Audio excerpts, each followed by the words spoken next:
The Senate is again set to vote in just a few hours on dueling measures to reopen the federal government. This will be the fifth set of votes on the same short-term funding bills. Unlike the other times, the measures are not expected to pass.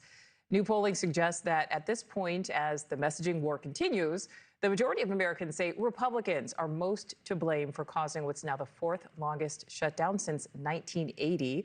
It all comes as the House has now extended its recess for a third week and is not scheduled to return until next Monday, and that is at the earliest.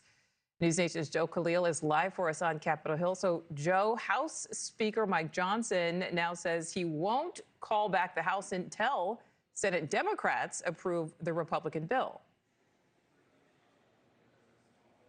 Yeah, and it's just another indication, Nichole, that both sides have not bent at all in their positions. You're right. The Senate gets to vote tonight again, 5:30 Eastern. We do not expect any different result than what we got last week, which is that there were several votes that ultimately failed to get the 60 necessary senators on board with them to fund the government and reopen. And the fact that we're talking about how, again, both sides are entrenched is just another sign. Speaker Johnson has said, we have nothing to negotiate on our side. Republicans continue to maintain they feel like they've got the moral high ground in this fight because it's their version of the bill that doesn't add anything. So he continued to repeat that today. And by virtue of the fact that he's not bringing the House in at all, that they're on recess this week, no hearings, no votes, nothing in the House. Half the members are back home in their districts. That also speaks to where he is and that he hasn't changed his position at all. Take a listen to what he said earlier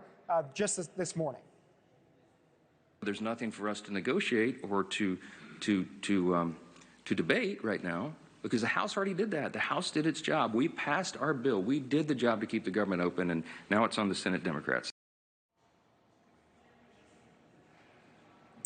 Now, Democrats in both the House and Senate say there certainly is a lot to negotiate, and what they are continuing to push for are these health care subsidies. They want a concrete commitment, a guarantee from the Republican side that there will be some kind of effort to extend those subsidies that expire at the end of this year. We talked to Senator Richard Blumenthal, one of many Democrats who, again, tried to make the point as to why this is so important and why there is a specific urgency in doing it now rather than later, even if it means keeping the government shut down.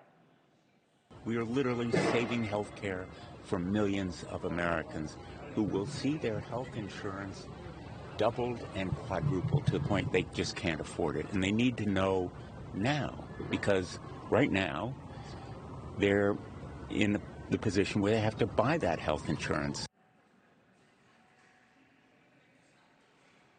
And this is what House Democratic leader Hakeem Jeffries said today in a statement, sort of a challenge to Speaker Johnson because they haven't come back yet. He says, given the urgency of the moment and the Republican refusal to negotiate a bipartisan agreement, a debate on the House floor would provide the American people with the transparency they deserve. It was Hakeem Jeffries sending a letter directly to Speaker Mike Johnson asking for a debate on the House floor, which again, Speaker Johnson says that's not going to happen because he says there is nothing to debate from his view.